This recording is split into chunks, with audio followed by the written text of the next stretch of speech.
Excellence, M. Mohamed Ould Cheikh El Ghazouani, président de la République islamique sœur de Mauritanie, président en exercice de l'Union africaine, chers frères, Excellence, Monsieur le chef d'État, chers frères Kagame et Tebboune, Mesdames, Messieurs les chefs de délégation, Monsieur le Premier ministre, Monsieur le Président de la Commission de l'Union africaine, Mesdames, Messieurs les ministres, distingués invités en vos rangs, grades et qualités. Mesdames, Messieurs, je tiens d'abord à remercier mon frère, le président Ghazouani, pour son invitation à cette rencontre et les dispositions habituelles qu'il a bien voulu faire prendre pour faciliter notre séjour ici. Nous nous sentons bien chez nous. Son implication, je lui renouvelle mes félicitations pour son leadership et son remarquable travail à la tête de l'Union africaine dans un monde en constante mutation, marqué par des turbulences préoccupantes. Notre rencontre de ce matin est la parfaite illustration de son implication personnelle face aux défis du continent. Cette invitation s'inscrit dans le cadre de la mise en œuvre du thème de l'année de l'Union africaine et témoigne également de l'importance que nous accordons tous aux thématiques qui touchent le cœur de notre avenir, à savoir l'éducation, la jeunesse et l'employabilité. Elle traduit notre engagement commun à façonner une Afrique résiliente, dynamique et prospère. Nos jeunes qui représentent plus de 60% de notre population ne sont pas seulement l'avenir de notre continent, ils sont notre présent. Leur éducation, leur formation et leur intégration économique doivent être nos priorités absolues. Je salue à ce propos les efforts de l'Union africaine, dont ceux du comité des 10 chefs d'État et de gouvernement et du président de la Commission, le frère Moussa Faki Mohamed, avec ses équipes, pour promouvoir l'éducation, la science et la technologie, en vue d'atteindre les objectifs de développement durable et d'accélérer la mise en œuvre de l'agenda 2063. Excellences, Mesdames et Messieurs,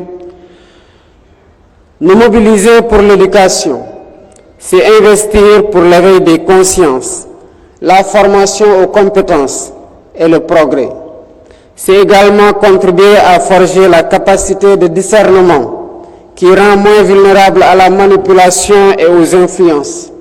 C'est ériger le savoir-faire et le savoir-être en rempart contre l'ignorance et l'obscurantisme.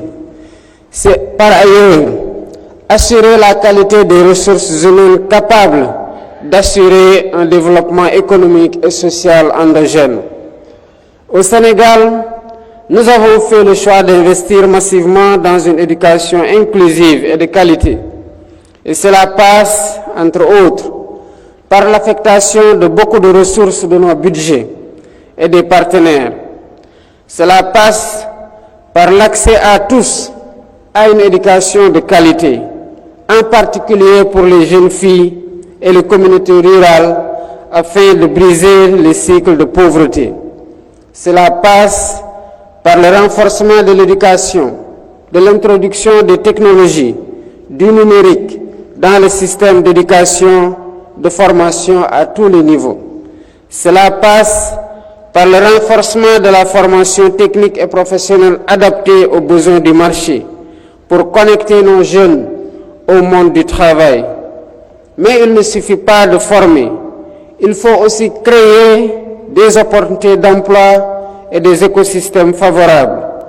La jeunesse est le moteur de la transformation économique. Nos jeunes regorgent de créativité et d'ambition. C'est à nous, décideurs, de leur offrir les conditions nécessaires pour innover et entreprendre.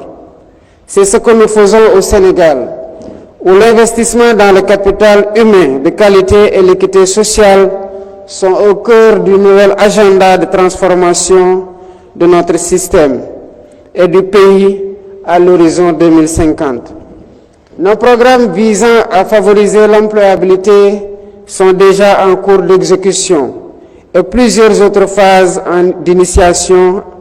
Il s'agit notamment de l'accompagnement des startups dans le secteur clé de l'économie numérique et de l'économie verte, des partenariats publics-privés pour encourager les entreprises à recruter et à former les jeunes, des projets structurants comme les pôles industriels, les hubs d'innovation qui génèrent des emplois à forte valeur ajoutée. Nous ne devons toutefois pas sous-estimer les défis, car l'écart entre les compétences enseignées et les besoins du marché reste important. La question de la transition démographique exige aussi des solutions rapides et durables. Cela demande des mesures telles que des politiques continentales harmonisées pour favoriser la mobilité des talents et des opportunités. Cela demande une collaboration renforcée avec nos partenaires internationaux pour mobiliser davantage de ressources et d'expertise. Le développement des infrastructures éducatives et numériques pour réduire la fracture entre les zones urbaines et les zones rurales. Excellences, Mesdames et Messieurs, le succès de notre continent repose sur notre capacité à offrir à nos jeunes les moyens de réaliser leurs rêves.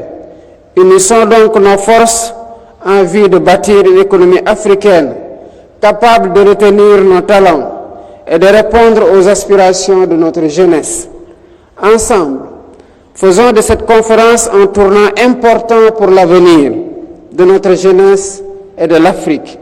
Travaillons main dans la main pour bâtir un continent où chaque jeune, où qu'il se trouve, pourra s'épanouir et contribuer au développement de notre continent. Je vous remercie de votre aimable attention.